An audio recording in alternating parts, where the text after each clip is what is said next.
Well, alrighty then. Okay, so I've let that mix for about 5 to 6 minutes. The longer you let your bread dough need, and I could go through. It's kind of sticky right now. I could add a little bit of flour. If you want your bread like drier or more moist, you have to find a balance for either more flour or less flour, or you can play with it. This is kind of sticky. I've contemplated adding a little bit more flour to it.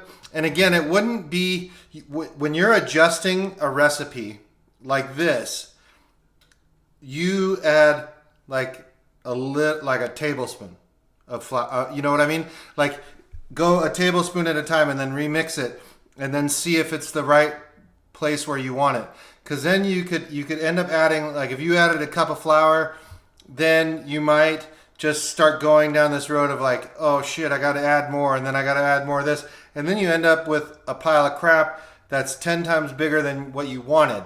So when you're cooking at home, especially, make sure it's minute changes, little small tiny changes that you need to make on those adjustments. And that's what we do in restaurants. Is it's just on a bigger scale. Like if I need to add more salt to it, a dish, then I'm getting a pinch of salt, and then I'm kind of tasting, or I add what I think is necessary based on what my palate tells me, and then I'll taste it.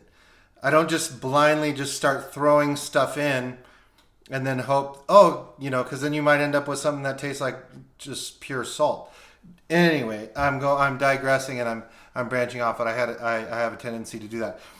What we're gonna do now, I'm gonna get this back into. So I cleaned out my Pyrex bowl. I oiled it. I'm gonna get probably maybe a couple tablespoons of flour in here just to help it get away from the edge of the mixing bowl. Get it into the bowl, the Pyrex bowl. Cover it. And then I have something, you want to let it rise in a warm area. And what I'm going to do is I have something that I have just simmering on the stove, some red beans. I'm making some red beans and rice for dinner tonight. Anyway, I have that simmering on the stove, so I'm just going to go put the dough in here, cover it, put it over in that area of the stove, and let it sit for 45 minutes to an hour. All right.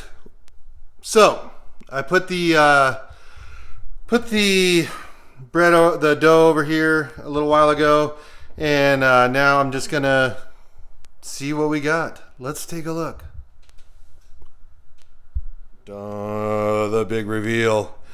All right. So you see, a little bit of patience, minimal effort, and we've got some good looking bread dough. Don't be distracted by that over there. That's my red beans and rice, or my red beans. I'm going to cook the rice later. But anyway, basic bread dough. Now I'm going to punch this down, and I will form it into, I might put it in a loaf pan. I might make a couple of different little small styles out of it. But anyway, you have a basic recipe. I gave you some proportions. I showed you a technique, and I mean, it's right there. It's right there. The yeast is working. Smells great in here. So what we're going to do, or what I'm going to do, is I'm going to finish this up, get it in the oven, and probably 350, 375 for a little bit. This type of recipe is something that you can use for pizza dough if you wanted. If you know how to throw pizza, you can do that. Anyway, it's not that difficult. Just take some time and patience. Hey everyone. So it looks like the recipe that I used for the bread dough worked. You saw it just back over there.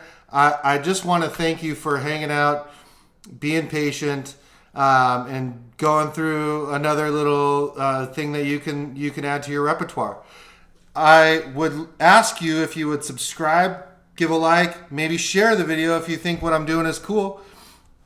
If you don't, well, maybe one of your friends will. Share it anyway. So I want to thank you again. This is Talking Food. I'm Matt Hewitt. You can check me out on FryerPod.com. That's FRYERPOD.com. And be on the lookout for blog posts and getting back in with the podcast.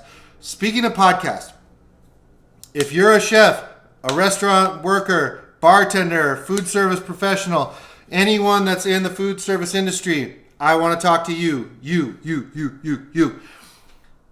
One of the things that's difficult about doing what I'm doing, I will tell you straight up, is booking people.